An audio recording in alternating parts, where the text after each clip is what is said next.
Before we begin, hit that subscribe button, tap the bell, and drop a like, because tonight's story might make you think twice before babysitting again.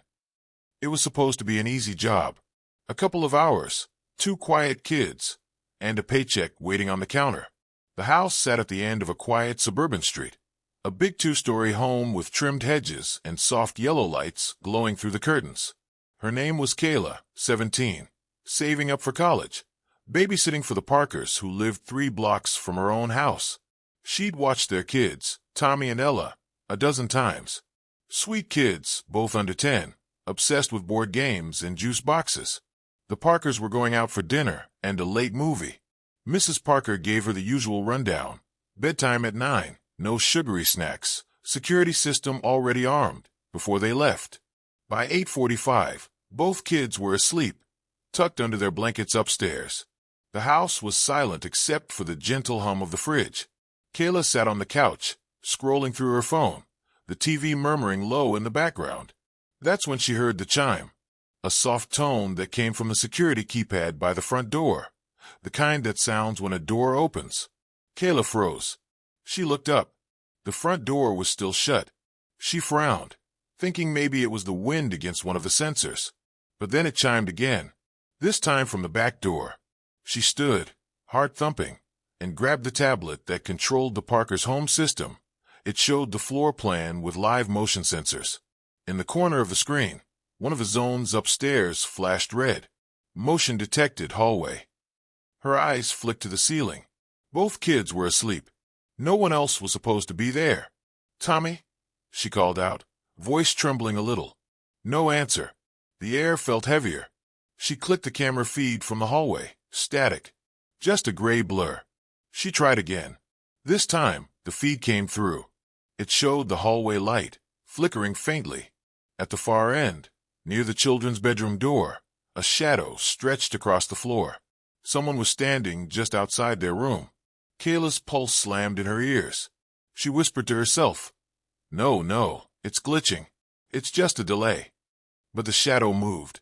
It turned and disappeared out of frame, heading toward the stairs. She could almost hear the creak of the wooden steps before the security chime went off again. Front entry open. Kayla gasped and turned toward the door. Still locked, still shut. She backed away slowly, phone trembling in her hand. Then she saw it.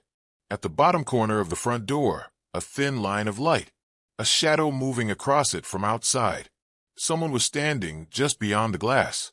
She stepped backward, grabbed her phone, and opened the Parker security app again. Every motion sensor in the house was flashing red now. Hallway, kitchen, living room, even the basement. Then the tablet buzzed, a notification. New camera detected, hallway. She blinked. What camera? There were only 6, and she knew where all of them were. She tapped it. The feed showed the hallway again. Same grainy view. But this time, the angle was different, lower, tilted slightly upward, as if the camera were on the floor. And in the reflection on the picture frame across the hall, she saw it. A shape crouched beneath the staircase. Kayla couldn't breathe. She grabbed her phone and whispered, "Mrs. Parker, please pick up. Please pick up." Voicemail. Her whisper turned to a sob. "There's someone in the house." Suddenly, a door upstairs slammed. Then a child screamed. Kayla ran, instincts overriding terror, sprinting up the stairs 2 at a time. Tommy, Ella, both kids were sitting up in their beds, crying. "There's someone in the hall." Tommy sobbed.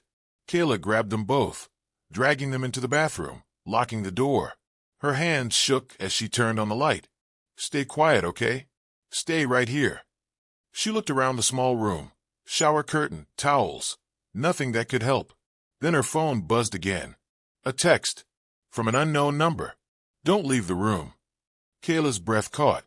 She stared at the message. How? The next message came seconds later. "The kids are safer when they're quiet." She covered her mouth, forcing herself not to scream. And then she heard it. A slow creak outside the door. Footsteps. They moved past, then stopped right in front of the bathroom. The doorknob turned. Once. Twice. Kayla whispered to the kids, "She don't move." The knob turned again, harder this time. Then it stopped. Silence. Seconds stretched into minutes.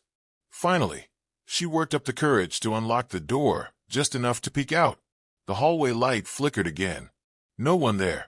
She moved quickly, taking the kids by the hands, leading them toward the stairs. We're getting out right now. But when she looked down, her stomach dropped. Every photo on the wall, family pictures, school portraits, had been turned backward. All of them. The air smelled faintly of something metallic. Kayla gripped the railing. The front door was still shut. The lock's red LED light glowed steady. And then, from the kitchen, a faint ringing sound. The sound of a phone. But not hers. She followed the sound, inch by inch, until she reached the counter. There, sitting beside the fruit bowl, was another phone. An older model.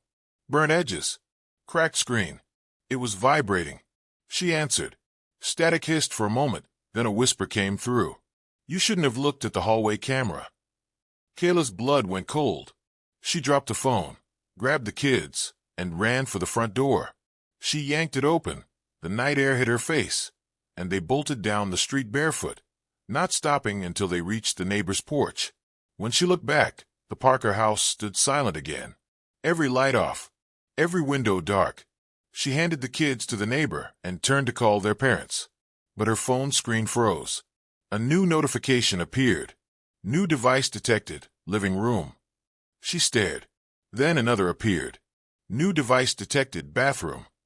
And finally, new device detected, front door.